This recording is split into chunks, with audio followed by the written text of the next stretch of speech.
नमस्कार, सत श्री अकाल, राम राम। आप सभी का स्वागत है आपके अपने यूट्यूब चैनल आरबी सलाहकार में। और मैं आपका दोस्त किसान सलाहकार रमेश बांबू आप सभी किसान भाइयों को प्रणाम करता हूं। साथियों, आज हम बात करेंगे नरमे की खेती के बारे में। और जो अपना अगस्त का आधा महीना है या सितंबर में अपने को किस तरीके से इस फसल की देखभाल करनी है, और अब हमारे को जो वाइट फ्लाई है उसके अटैक से कैसे बचना है, और अपने को उससे ज़्यादा जो ध्यान है, वाइट फ्लाई से ज़्यादा जो ध्यान है वो कौन सी चीज़ पे देना है, उस पे हम चर्चा करेंगे। सबसे पहले तो आप सबका मैं एक बार दिल से धन्यवाद करता हूं कि आप इतना प्यार देते हैं और वीडियो देखते हैं, और बहुत सारे किसान भाई इस वीडियो को शेयर भी करते हैं आगे किसानों के साथ। तो बहुत अच्छा लगता है कि जब हम किसान एक दूसरे की मदद करनी स्टार्ट करेंगे तो बहुत अच्छा होगा, और एक दूसरे से हम अगर जानकारियाँ लेंगे और उन्हें जानकारियाँ देंगे तो बहुत अच्छा होगा। तो साथियों, अभी आपको मैं बताना चाहूँगा कि एक तो जिस बह से हम जो बह था हमारा वाइट फ्लाई का बह, सफ़ेद मच्छर का बह, जूं का बह, तो आपको उससे एक बार के लिए बाहर निकल जाना है। क्योंकि जैसे ही जन्माष्टमी का त्यौहार आता है, आप देखते हो कि उसके बाद में जो बीमारी है वो धीरे धीरे ऑटोमेटिक ही कंट्रोल होना शुरू हो जाती है।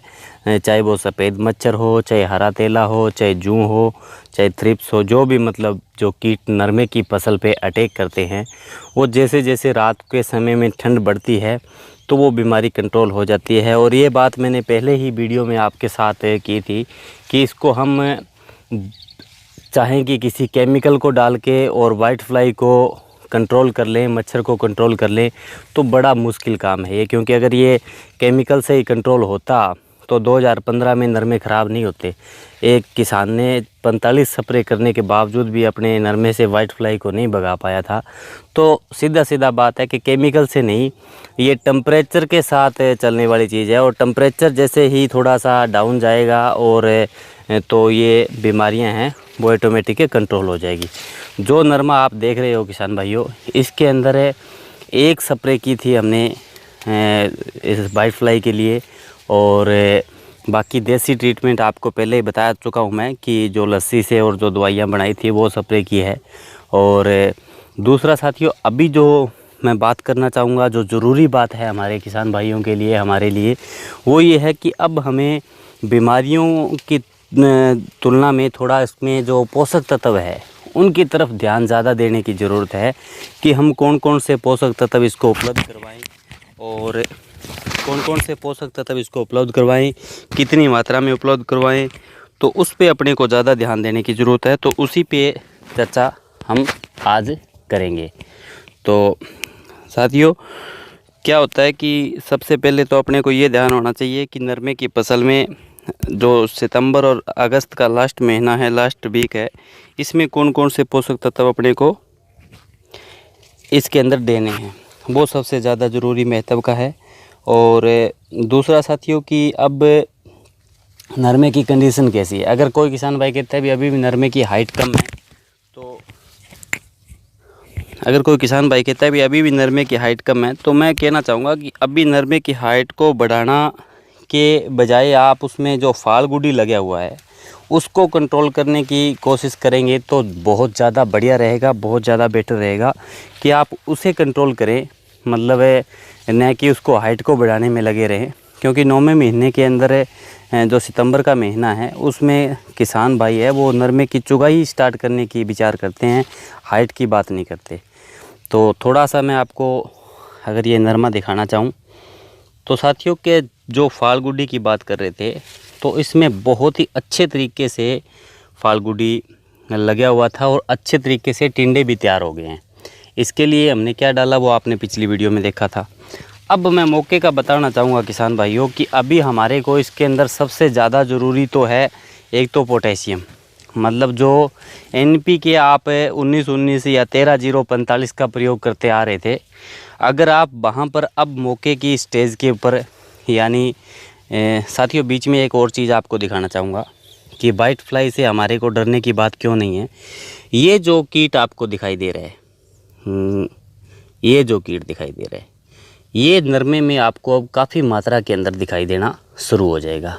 और ये मित्र कीट है, ये जो कीट दिखाई दे रहा है ये मित्र कीट है साथियों। इसको मारना नहीं है, ये अपने जो रस चूसक जो कीट हैं उनको खाने का काम करता है। और अब ये जैसे ही टेम्परेचर थोड़ा सा ठंडा होता है, ये अपने खेतों में बहुत मात्रा में अपने को दिखाई देने शुरू हो जाते हैं। तो काफ़ी हद तक क्या होता है कि इससे भी बीमारी कंट्रोल हो जाती है। ये मांसाहारी कीटों में से गिने जाते हैं जो कीट को खाते हैं, न कि अपने फसल को किसी प्रकार का नुकसान पहुंचाते हैं। तो बीमारी से अभी अपने को इतना घबराना नहीं है, अपने को इसमें खुराक का ध्यान देना है। तो एक तो जो NPK आप प्रयोग करते आ रहे हैं, जो आपको प्रयोग में अब लेके आनी है, वो है 0050।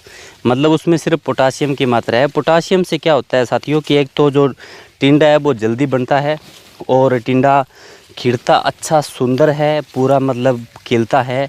और इसमें वज़न भी बढ़ाने का काम जो है वो पोटास का होता है। पौधे के अंदर जो नरमे के अंदर जो वज़न बढ़ेगा, वो ही पोटास के कारण ही नरमे का वज़न है वो बढ़ता है। तो अपने को वज़न से मतलब है, वज़न बढ़ना चाहिए, टिंडा अच्छे से खिलना चाहिए, चुगाई में प्रॉब्लम ना हो, तो ये आपको पोटास का प्रयोग करना है। और दूसरा साथियों, आप इसमें अभी कैल्शियम का प्रयोग करना है। अब बहुत सारे किसान भाई पूछते हैं भी कैल्शियम का किस तरीके से प्रयोग करें, कहाँ से लेके आएँ, कौन सी कैल्शियम डालें। तो एक तो प्रोडक्ट आता है साथियों मैक्स इको कल्सी के नाम से। ये मैक्स ग्रो कंपनी का प्रोडक्ट है। 10% चिलीटेड कैल्शियम है इसके अंदर और कुछ विटामिन्स और प्रोटीन्स है जो फसल के लिए बढ़िया है। दूसरा अल्टरनेट है साथियों, अपने जो मकानों के हम सफ़ेदी करते थे ना, कड़ी चूना जिसको हम बोलते हैं, उस चूने का प्रयोग कर सकते हो। 1 किलो चूने को आपको 4 से 5 घंटे के लिए भिगोना है। और जो ऊपर का जो पानी है, उस पानी को, ऊपर वाले पानी को लेके और अपने 1 एकड़ में उसका 100 लीटर पानी में मिला के इस्तेमाल करना है। तो वो फंगीसाइड का भी काम करेगा और साथ में कैल्शियम की भी पूर्ति करेगा, क्योंकि चूने के अंदर कुछ मात्रा के अंदर कैल्शियम होता है जो फसल के लिए भी फ़ायदेमंद रहता है।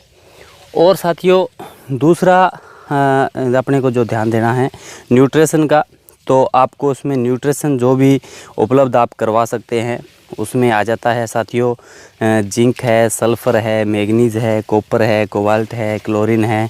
अगर ये तत्व भी, अगर मल्टी न्यूट्रिशन का कोई भी पैकेज आप, एक पैकेज जैसे मैक्स पावर मैंने पहले भी जिक्र किया था, उस चीज़ का भी प्रयोग आप नरमे में 1 या 2 स्प्रे में अब लास्ट में ज़रूर करें। वो करने से साथियों आपको नरमे की फसल में अच्छा खासा मुनाफा होने वाला है। क्योंकि अभी नरमे के जो टिंडे बने हैं उनका वजन अच्छा होना चाहिए और फाल गुड्डी है उसको रोकने के लिए अपने को करना है कि वो ज़्यादा ना झड़े। बीमारियों का अटैक है साथियों, वो धीरे धीरे ऑटोमेटिक अब कंट्रोल हो जाएगा और हमने अच्छे से कंट्रोल किया भी है। चलो पहले जो भी हमने स्प्रे की है बहुत अच्छी बात है। और इसके अलावा साथियों मैं आपसे थोड़ी सी चर्चा और करना चाहूँगा।